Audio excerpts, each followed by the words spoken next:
नमस्कार शेतकरी मित्रांनो, जय सद्गुरू मित्रांनो. विधानसभा निवडणुकीमध्ये सोयाबीन दरवाढीचा जो काही मुद्दा होता तो कळीचा ठरला.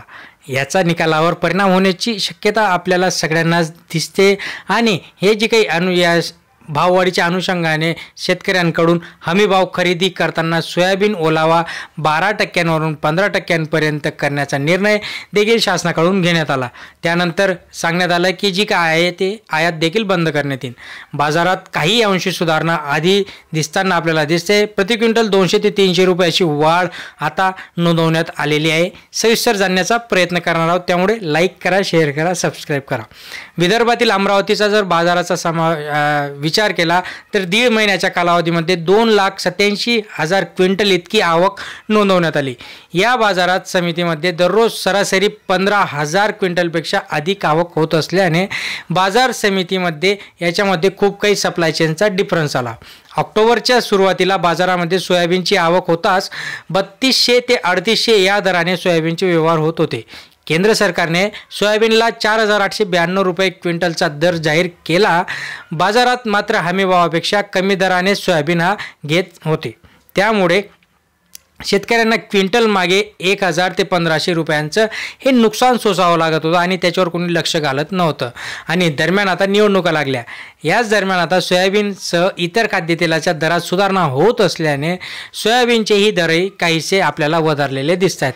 3,500 ते 4,000 रुपये प्रति क्विंटल असा दर सोयाबीनला मिळू लागला असताना व्यवहारामध्ये देखील शेतकऱ्यांचे 800 ते 1,000 रुपयांचे नुकसान अजून देखील सोसावं लागतंय जर आपण MSPचा विचार केला, कारण की MSP 4,800च्या आसपास आहे. अपेक्षित प्रमाणे दर मिळत नसल्यामुळे शेतकऱ्यांमध्ये असंतोष वाढत असताना याचा फटका महाराष्ट्रासह काही राज्यांमध्ये होण्याचं आपल्याला दिसतंय. त्याच्यातच विधानसभा निवडणुकीमध्ये याची चांगलीच फटका बसत असल्याने सोयाबीनमध्ये तेजीसाठी काय करता येईल यावर पुन्हा केंद्र सरकारने लक्ष केंद्रित केले. सोयाबीनमध्ये दर वाढीबाबत नाफेडच्या खरेदी केंद्राची संख्या वाढवणे, खरेदी करताना ओलाव्याचे प्रमाण 12% 15% करणे आणि इतर ज्या काही गोष्टी जसे की आयात शुल्क वाढवणे निर्णय देखील लवकरच घेण्यात आला आणि बाजारावर सकारात्मक परिणाम देखील आपल्याला याच्यावरनं दिसत आहे. आता एकाच दिवसामध्ये प्रति क्विंटल 200 ते 300 रुपयाची वाढ सोयाबीनच्या दरांमध्ये नोंदवण्यात आली. आणि अमरावतीचा जर विचार केला तर अमरावतीमध्ये 4,000 ते 4300 असा दर आता आपल्याला मिळत आहे आणि पुढील काळात देखील आता सोयाबीनचा चांगला भाव याच्यातनं वाढून मिळेल. किमान हे विधानसभा निवडणूक होते तोपर्यंत तरी. जर विदर्भाचा विचार केला तर शेगावमध्ये आत्तापर्यंत 3,500 ते 4,000 असा हा भाव शेतकऱ्यांना मिळत आहे. तरीही हमी भाव मिळत नाही आहे याचं लक्षात आपल्याला घ्यावं लागणार आहे. कारंजा म्हणजे वाशिमचा जर विचार केला तर 4,500 ते 4,000 ते 4,200 असा भाव मिळतोय. चांदूर बाजार अमरावतीचा विचार केला तर 4,000 ते 4300 असा मिळतोय.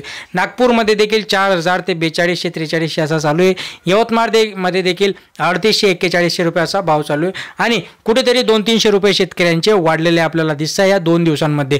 पुढे देखील किती वाढणार आहे हे जे काही भाव आहेत MSP पेक्षा कमी शेतकरी खरेदी करतायत आणि त्याच्यानंतर मग शासन भावांतर योजना लागू करेल का, किंवा आता भावांतर योजना देखील लागू केली तर तुम्ही जे काही माल विकला आहे त्याच्या पावत्या तुमच्याकडे आहेत का, या सगळ्या गोष्टींचा विचार करूनच आपल्याला पुढच्या गोष्टींमध्ये पडावं लागणार आहे. तुर्तास तरी याचा जो काही भाव आहे ते 200-300 रुपयाने वाढलेला आहे. मित्रांनो, सकारात्मक गोष्टी सबस्क्राईब करा, लाईक करा, शेअर करा. धन्यवाद.